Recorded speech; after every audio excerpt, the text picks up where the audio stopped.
सीतापुर गांव में रहती थी एक चुड़ैल, लेकिन इस बात से गांव के लोग अनजान थे। जब तक पूरे गांव की एक एक औरत के गहने मेरे पास नहीं आ जाते, मैं इस गांव को छोड़कर नहीं जाऊंगी, चाहे इसके लिए मुझे लोगों को गायब भी क्यों ना करना पड़े। दूसरी तरफ गांव की औरतें बात कर रही थी। अरे सुन रही हो, ये देखो मैंने कल ही नया हार बनवाया है सोने का, कैसा लग रहा है?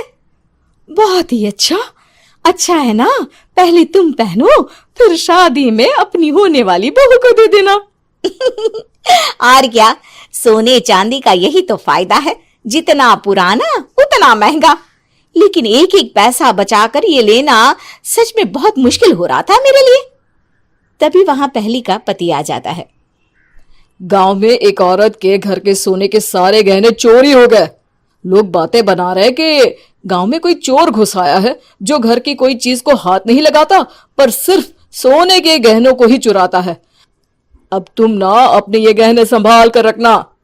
हे भगवान, ये क्या बोल रहे हैं? ये तो वही बात हो गई कि गांव बसा नहीं और लुटेरे पहले आ गए।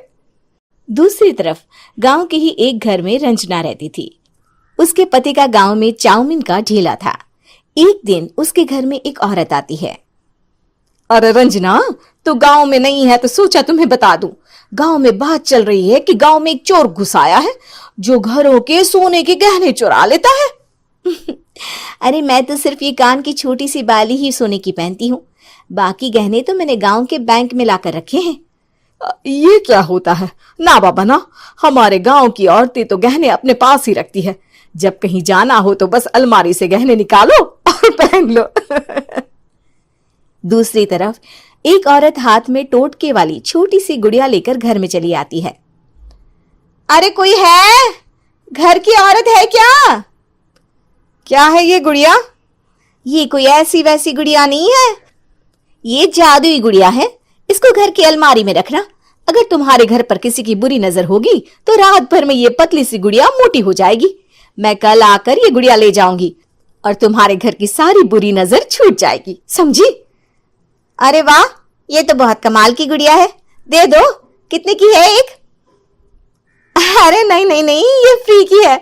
मेरा काम इस पूरे गांव को बुरी नजर से दूर रखने का है। हाँ। भली औरत उसके हाथ से वो गुड़िया लेकर अलमारी में रख देती है। लेकिन अगली सुबह जब वो उस गुड़िया को देखती है तो पतली सी गुड़िया मोटी हो चुकी होती है। हे भगवान, ये क्या? किसने मेरे घर को बुरी नजर से बांध रखा था? तभी वो गुड़िया वाली भी आ जाती है। मैंने कहा था ना, घर पर बहुत ज्यादा बुरी नजर है। लाओ, ये गुड़िया मुझे दे दो। औरत वो गुड़िया उठाकर उसे दे देती है। गुड़िया हाथ में आते ही वो औरत उसे लेकर सीधे गांव के बाहर की खाली हवेली में चली जाती है और साधारण औरत से चुड़ैल बन जाती है। अरे पगली, गांव वाली इस गुड़िया के पेट में तेरे घर के सारे गहने हैं। इतना बोलकर वो गुड़िया को फाड़ देती है और सारे गहने निकाल लेती है। वहीं दूसरी तरफ, हे भगवान, मेरे घर के सारे गहने चोरी हो गए। उस औरत के घर के आसपास लोगों का जमावड़ा हो जाता है और लोग बातें करने लगते हैं। लो जी, ये भी घर गया। पता नहीं कौन चोर है जो इतनी होशियारी से गहने चुरा लेता है। कुछ समझ में नहीं आ रहा कि कौन है।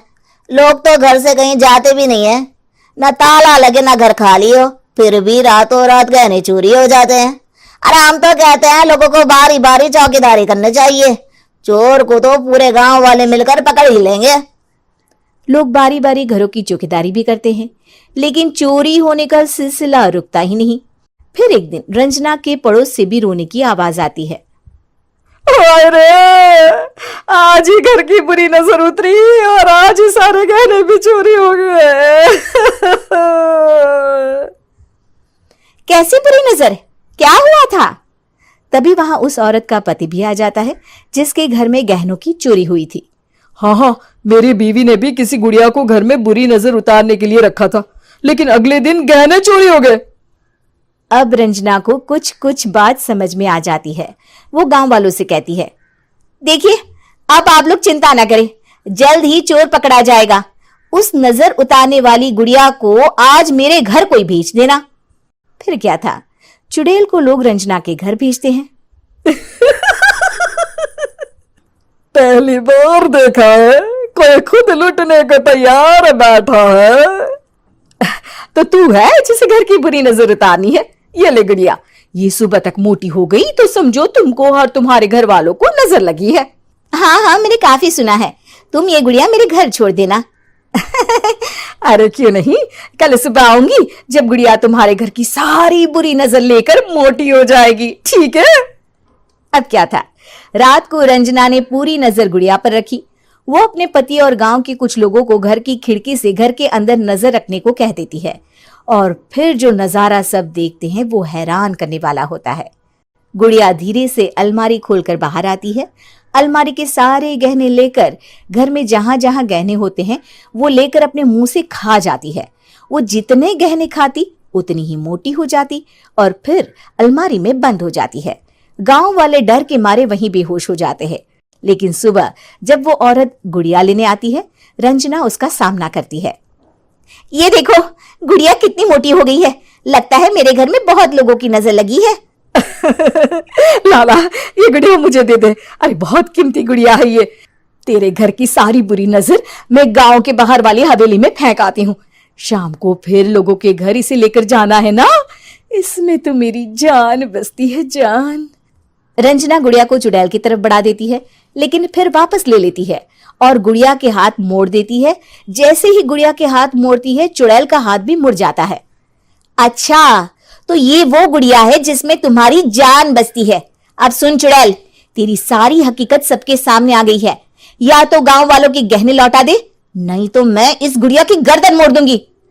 चुड़ैल डर जाती है। अरे नहीं नहीं, मेरी गुड़िया दे दो, मैं सबके गहने वापस कर दूंगी। ठीक है, अब भी जा और सबके सारे गहने वापस कर। चल निकल यहां से।